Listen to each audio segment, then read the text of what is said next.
Hi, welcome to Module 1 for this class on Module 1 on various communication forms. My name is Shay McClellan, and I am excited to get started here.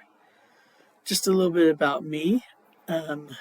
This is my 4 adopted children. 2 of them I adopted as teenage boys, and they are now in their 30s, Cody and Kyle. And then my other 2 children, Jaden and Jarek, I adopted as infants. Jaden is 21, and Jarek is a senior in high school. So my last baby left at home. I also have a therapy dog, Archie. He goes to work with me every day, and he loves being at school. He loves his job and takes it very seriously. So this is my world outside school. As for me and my education and my employment, I started my career as a social worker. I got my BSW and my master's in social work at Washburn University. Went on after several years in social work, went on to get my master's in school counseling at Kansas State University. And now I'm working on my master's in education administration at Fort Hays State.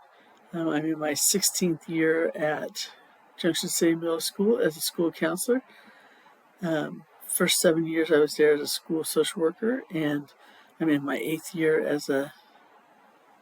I guess it'd be my 9th year as a school counselor here at Junction City Middle School. How do we communicate with parents and students in 2023? As you know, things have changed. COVID came through in 2020 and changed a lot of things in education. So we learned a lot of different technology and things that changed education. So let's learn how communication is a little bit different now. Ways to communicate. Face-to-face meetings through conferences and concerns.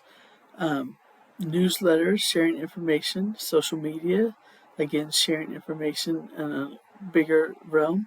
Emails, two-way communication with parents. The tools to use with each generation. Generation X, a little bit of the older generation, still raising kids or grandkids or other relatives. They like verbal communication, emails, and phone communication. Or Generation Y really expects more technology, would rather have receive a text than a phone call. Group chats for communication, newsletters, social media, that type of information. Two-way communication is essential with parents, though, to improve collaboration and support with the parents and the educators. Effective communication. In order to have effective communication with any stakeholders, parents, students, community members, district leaders, other teachers, everybody, make sure that you're clear, you're respectful, that you build trust, that you maintain a positive working relationship, that you stay on task, that you're prepared, and that you don't make generalized statements or stereotypes. So what did I learn from this module? Some of the benefits of using technology is to increase communication,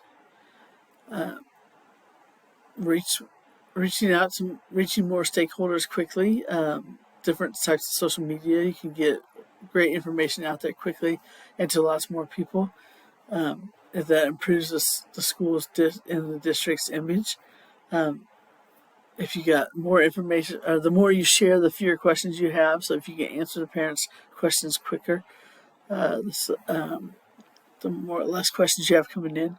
Social media allows for more ways to share and get your positive information out there. Family engagements. Family engagement benefits students, teachers, and schools. So if you can get the families involved in the school, your students are going to be more active, the parents are going to be more active, and you can have more buy-in to what you're doing in the school.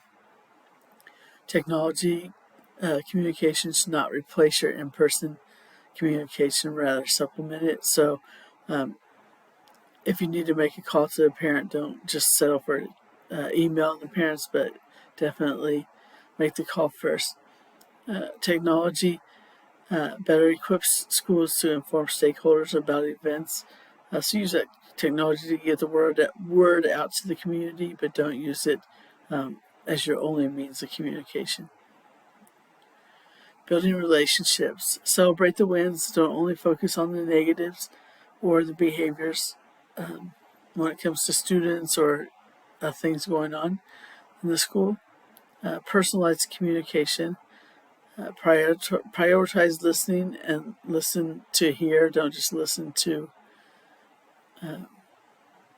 for the simple fact of listening. Establish an inclusive environment. Develop a community of trust, and evaluate your own beliefs and self-reflect so that you know where you're coming from in order to receive what you're hearing and understand it. Build relationships from the beginning and communicate struggles early. Don't let things get out of control before you decide to communicate with parents.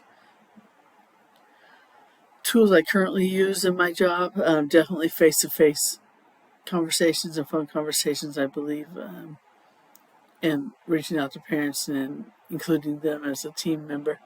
Emails and text messages, so newsletters go out monthly to families, and social media, Facebook, Instagram. Tools I would like to use more, other forms of social media, just get the word out to more stakeholders, and then communication through Schoology. Schoology is the program that we use with our students and families. I'm definitely not very well versed on that, so it's definitely something I need to work on. Here's the references that I used within this module and the work that I did. Correlation. How did this assignment correlate? This assignment has allowed me the opportunity to get a better understanding of the positive impact that technology plays in supporting communication in schools. Technology allows for other avenues to provide communication and shared information to larger amounts of stakeholders in a more efficient manner. Relevancy statement. This assignment is definitely relevant to my learning in that building relationships and communicating with stakeholders is critical in the success and partnership of effective administrator. The benefits of sharing information and decreasing the questions that parents contact about is beneficial in promoting the community engagement. In my personal reflection, this assignment has reinforced my beliefs that building relationships and communication is key as educators to having a strong working relationship with families. This will be especially important as I work towards becoming an administrator. I have learned other ways to increase communication. However, this should not replace the personalized communication. Building relationships makes me a better educator and definitely a better future leader.